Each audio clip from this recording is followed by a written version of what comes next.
शुभोदय बच्चों, हिंदी की कक्षा में एक बार फिर से आप सबका बहुत बहुत स्वागत है। आज हम पढ़ेंगे उत्तराधिकारी का चुनाव। बच्चों, झूठ कितना भी लुभावना क्यों ना हो, उसे बहुत देर तक छिपाया नहीं जा सकता, वह सामने आ ही जाता है। दूसरी तरफ सत्य अगर कठोर हो, सुंदर नहीं भी है, तो भी उसकी अपनी गरिमा होती है। आइए इस कहानी द्वारा सत्य के महत्व को समझे। तो देखिए बच्चों, प्राचीन समय की बात है, यानी कि बहुत पहले के समय की बात है। चीन में एक राजा था जो बूढ़ा होने लगा था। उसे इस बात की चिंता सताने लगी थी कि समय उसके बाद प्रजा को कौन सुखी रख पाएगा। उसने अपनी संतानों में से किसी को राजा नहीं बनाया, क्योंकि उनमें से कोई भी इस योग्य नहीं था। वह कोई नया उपाय सोचने लगा जिससे उसे कोई योग्य उत्तराधिकारी मिल सके। एक दिन राजा ने अपने राज्य के सभी युवकों को बुलाया और कहा, मैं तुम सबको एक एक विशेष बीज दे रहा हूँ। तुम सब जाकर एक गमले में इस बीज को बो देना। इसको पानी देते रहना। एक वर्ष पूरा होने पर मेरे पास आना। जिसका पौधा सबसे स्वस्थ तथा सुंदर होगा, उसी को मैं अपना उत्तराधिकारी चुनूंगा।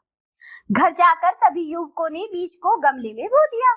तो बच्चों, जियांग नाम के एक युवक ने भी एक गमले में मिट्टी डालकर बीज को बो दिया।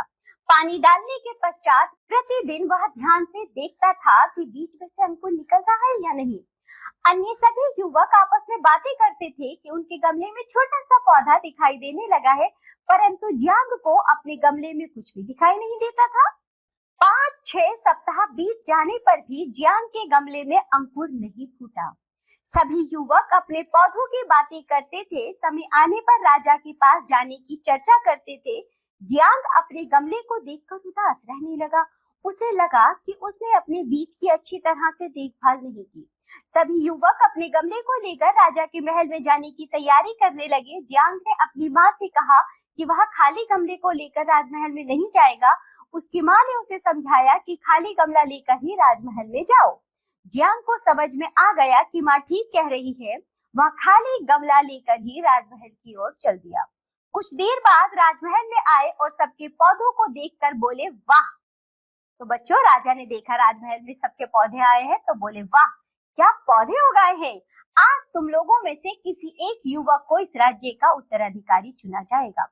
अचानक राजा ने जियांग को भीड़ में से खाली गमला लिए हुए आते देखा। वह सहमा हुआ था और राजा के पास जाने में हिचकिचा रहा था। राजा ने उसे अपने पास बुलाया। जियांग को खाली गमला लिए देखकर सभी युवक हंसने लगे। तभी राजा ने सभी को शांत रहने का आदेश दिया और यहाँ घोषणा की कि जियांग ही मेरा और इस राज्य का नया उत्तराधिकारी होगा। यह सुनकर सभी युवक सन्न रह गए। जियांग को अपने कानों पर विश्वास नहीं हो रहा था। राजा ने कहा, 1 वर्ष पहले मैंने तुम सबको एक एक उबला हुआ बीज दिया था।